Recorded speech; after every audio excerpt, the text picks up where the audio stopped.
Bem-vindos ao nosso canal e hoje explicarei o que é um planejamento patrimonial da família que muita gente acha equivocadamente ser apenas a abertura de uma empresa popularmente conhecida como holding. Como todos já sabem, ou ao menos deveriam saber, cada vez mais famílias brasileiras, cientes dos altos custos, da burocracia e de eventuais disputas familiares, buscam alternativas para evitar o processo de inventário, que pode consumir, como venho dizendo insistentemente em minhas redes sociais, até 40% de todo o patrimônio familiar.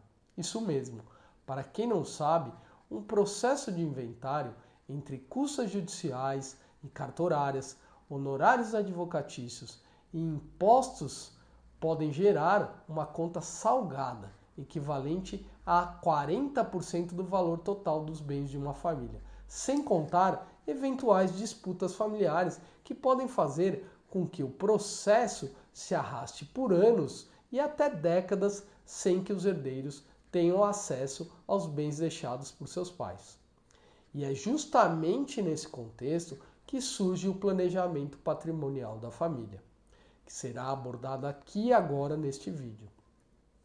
O planejamento patrimonial da família é um conjunto de estratégias jurídicas, contábeis e financeiras que visa principalmente a proteção dos ativos em vida, mas, sobretudo, a sua transmissão aos herdeiros sem a necessidade de um processo de inventário, seja ele extra ou judicial. A ideia é garantir que, enquanto os pais estejam vivos, o patrimônio da família esteja bem protegido contra riscos, como dívidas, fique no controle deles e, ao mesmo tempo, gere economia, especialmente em tributos incidentes sobre locações ou outras operações financeiras, possibilitando assim o crescimento patrimonial ao longo dos anos. Mas, sobretudo, que no momento do falecimento, esse mesmo patrimônio seja transmitido aos herdeiros sem brigas ou disputas familiares, e ainda melhor, com baixíssimo custo e sem qualquer burocracia. Agora que já fizemos essa introdução, eu acho importante abordar as outras formas de planejamento sucessório existentes no direito brasileiro, justamente para que vocês entendam, ao final, por que não são boas opções, principalmente se comparado ao planejamento patrimonial da família.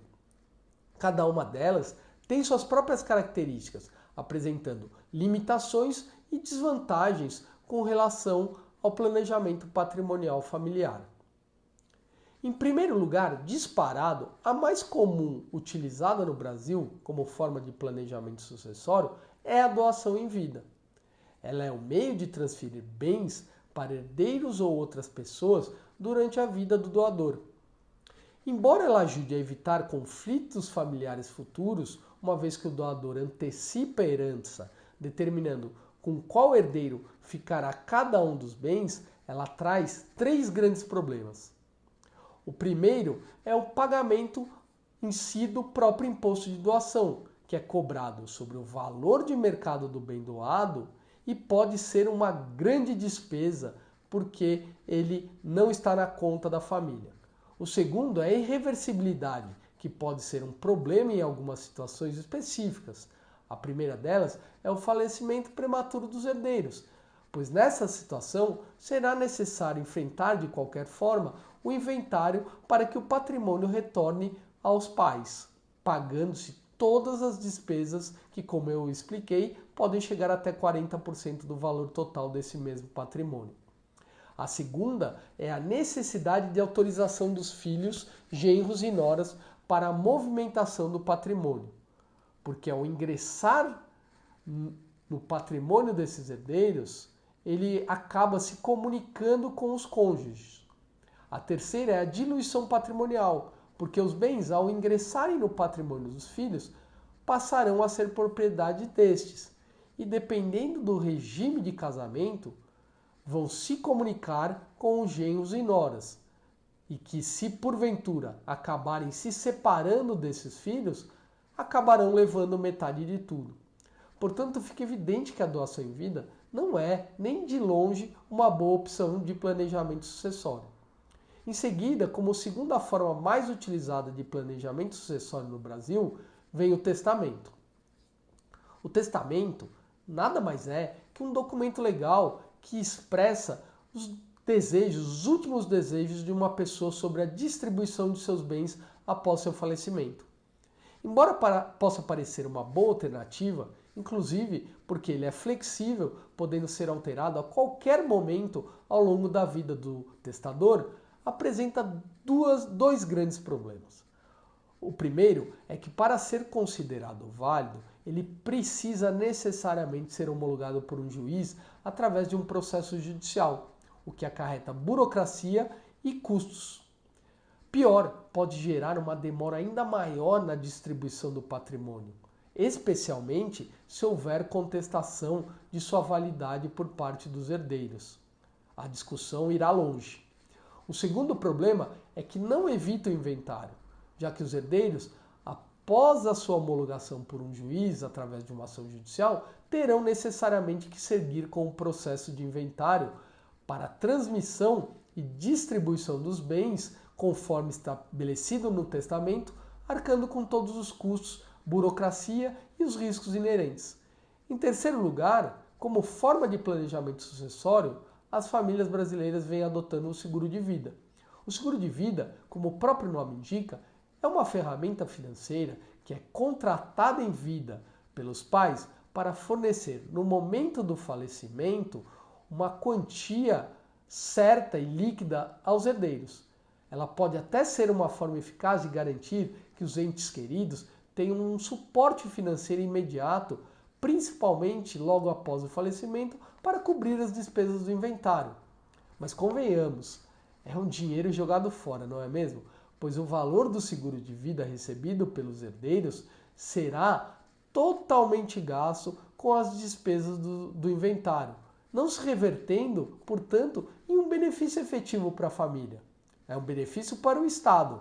Imagine que, ao contrário, o valor desse seguro de vida pudesse acrescer o patrimônio recebido pelos herdeiros. Tornaria-se o cenário muito mais favorável, ao invés de simplesmente ser entregue ao Estado para pagamento de despesas. Vocês concordam? Além disso, considerando que o seguro de vida não evita o processo de inventário, corre-se o risco de brigas e disputas familiares, que acabarão, como eu já expliquei, elevando os custos e a burocracia, fazendo com que, eventualmente, nem esse valor seja suficiente para cobrir todas as despesas. E ainda que eventualmente seja suficiente para arcar com as despesas do inventário, com absoluta certeza não cobrirá todas as necessidades financeiras dos herdeiros ao longo do prazo.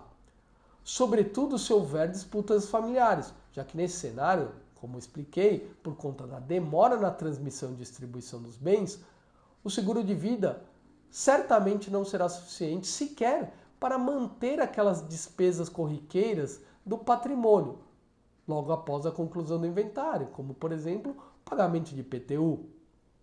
Portanto, embora sejam opções alternativas ao inventário, todas elas têm limitações e, sobretudo, desvantagens que as tornam contraindicadas como forma eficaz de planejamento sucessório.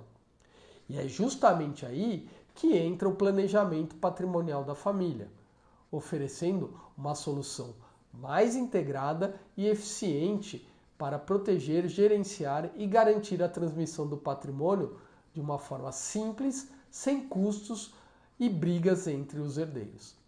E como é feito o planejamento patrimonial da família? Você deve estar se perguntando. Como eu já expliquei na introdução, o planejamento patrimonial da família consiste na adoção de uma série de estratégias jurídicas, contábeis e financeiras, sendo que a principal delas é a adoção de um sistema de holding familiar. Mas o que vem a ser uma holding familiar? Antes de mais nada, eu acho de extrema importância esclarecer o que é uma holding. Holding é uma estrutura empresarial projetada e criada para controlar e gerenciar ativos ou outras empresas. Esse é um conceito amplo e geral. Contudo, existem diferentes tipos de holding, cada uma com as suas características e propósitos. Apenas para conhecerem, já que esse não é o foco do nosso vídeo, vou citar e explicar brevemente cada um dos tipos de holding existentes. O primeiro é a holding pura ou de participações, cujo objetivo é o controle de outras empresas, sem se envolver nas operações. Essa estrutura ela serve para trazer eficiência na gestão de ativos, permitindo uma gestão centralizada e estratégica. Esse tipo de holding é muito comum em grandes conglomerados empresariais.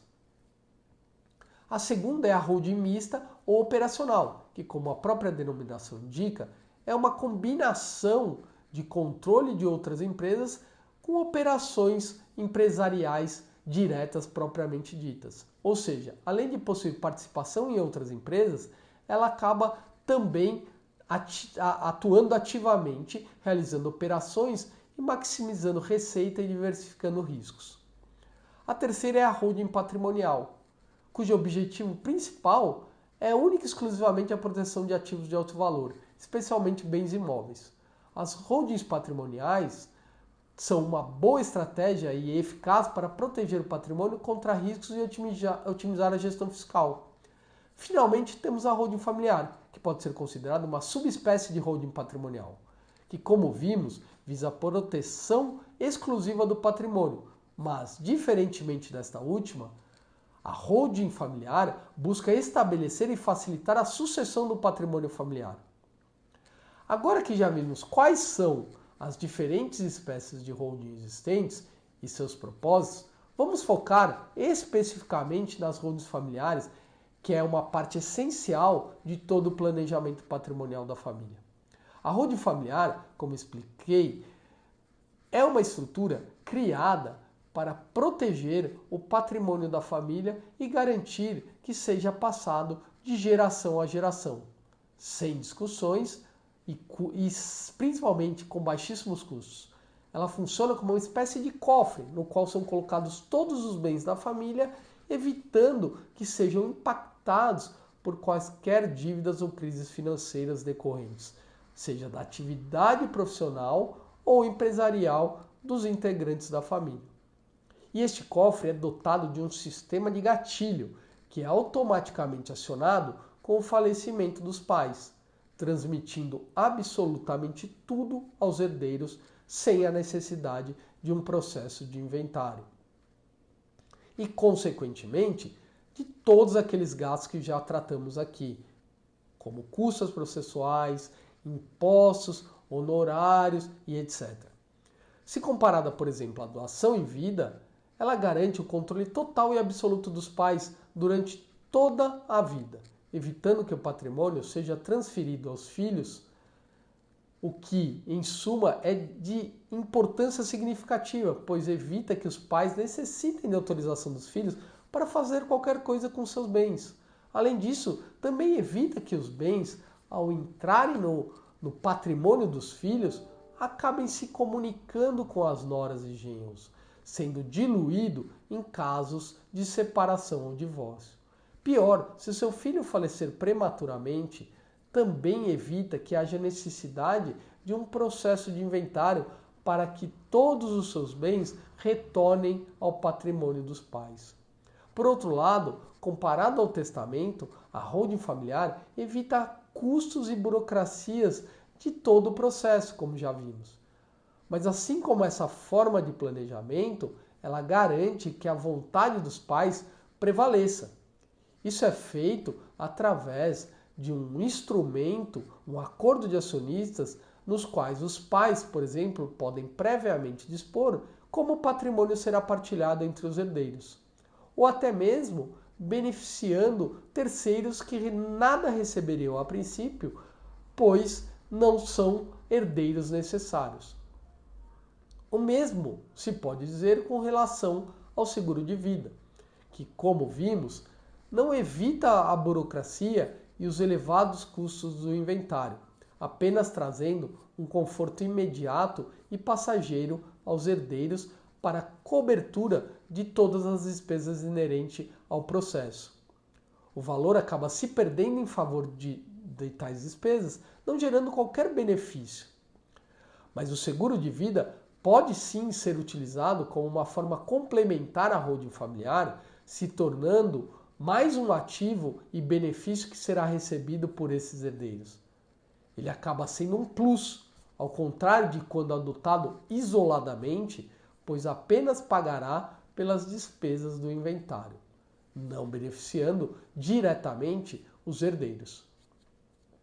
Agora que você entende o que é um planejamento patrimonial da família, seu poder e principalmente sua flexibilidade, é hora de considerar como isso pode beneficiar você e sua família.